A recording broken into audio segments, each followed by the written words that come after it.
Champions trophy 2025 पाकिस्तानमध्ये होती, पण चॅम्पियन्स ट्रॉफीमध्ये पाकिस्तान कुठंच नव्हता।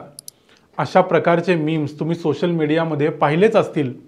त्यात वर कडी झाली म्हणजे काय, काल भारताने न्यूझीलंडला हरवून चॅम्पियन्स ट्रॉफी जिंकली आणि त्यानंतर जे शेवटचं प्राइज डिस्ट्रीब्युशन झालं म्हणजे बक्षीस वितरण झालं, त्यामध्ये देखील पाकिस्तानचा एकही पदाधिकारी स्टेजवर हजर नव्हता।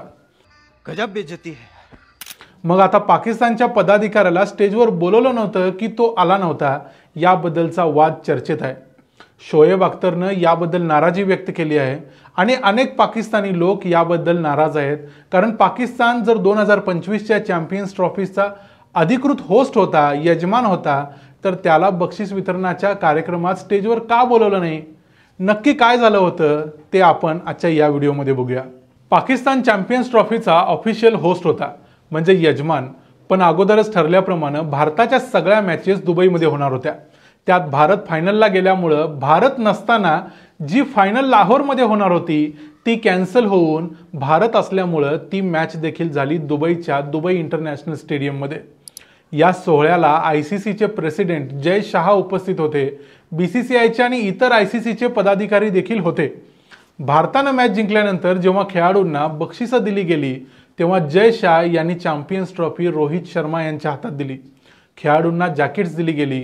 यावेळी स्टेजवर होते ICCचे प्रेसिडेंट जय शाह, BCCIचे president Roger Binny, secretary Devajit Saikia आणि इतर पदाधिकारी।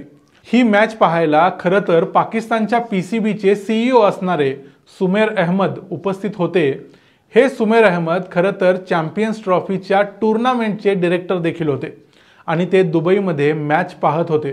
तिथं उपस्थित असताना देखील त्यांना स्टेजवर बोलावलं गेलं नाही असं पाकिस्तानचं म्हणणं आहे। या गोष्टीबद्दल ICCच्या प्रवक्त्यांनी ही गोष्ट स्पष्ट केली आहे की पाकिस्तानच्या PCBचे चेअरमन असणाऱ्या मोहसिन नकवी यांना या कार्यक्रमाचं अधिकृत निमंत्रण दिलं गेलं होतं, पण मोहसिन नकवी हे पाकिस्तानचे एक महत्त्वाचे मंत्री देखील असल्यामुळं आणि त्यांच्या इतर कार्यक्रमांमध्ये ते गुंतल्यामुळं ते स्वतः या कार्यक्रमाला येऊ शकले नाहीत, पण त्यांच्याऐवजी त्यांनी PCBचे CEO असणाऱ्या सुमेर अहमद यांना पाठवलं होतं। ICCच्या प्रवक्त्यांनी सांगितलं की स्टेजवर फक्त PCBच्या अधिकृत पदाधिकाऱ्यांनाच आपण बोलवू शकतो, त्यामुळे मोहसिन नकवी उपस्थित राहिले नसल्यामुळे पाकिस्तानकडून कुणीच आलं नाही असं समजून कुणालाही स्टेजवर बोलावलं गेलं नाही। असं बोललं जातंय की पाकिस्तान क्रिकेट बोर्ड या अपमानाविरुद्ध आता ICCकडे तक्रार करणार आहे। अजूनही या संदर्भात पाकिस्तान क्रिकेट बोर्डाचं अधिकृत स्टेटमेंट देखील आलेलं नाही, पण ज्या ICCचे अध्यक्ष भारतीय आहेत त्या ICCकडे पुन्हा एकदा जाऊन हा प्रश्न सुटणार काय हाच प्रश्न आहे। पण एक मात्र खरं की चॅम्पियन्स ट्रॉफी 2025 ही म्हणजे पाकिस्तानच्या अपमानांची एक मालिकाच झाली। या प्रकरणात पुढं काय होतंय त्यावर आपलं लक्ष राहीलच, पण तोपर्यंत ही माहिती आवडली असेल तर व्हिडिओला लाईक करा, चॅनलला सबस्क्राईब करा आणि पाहत रहा द मराठी बाणा।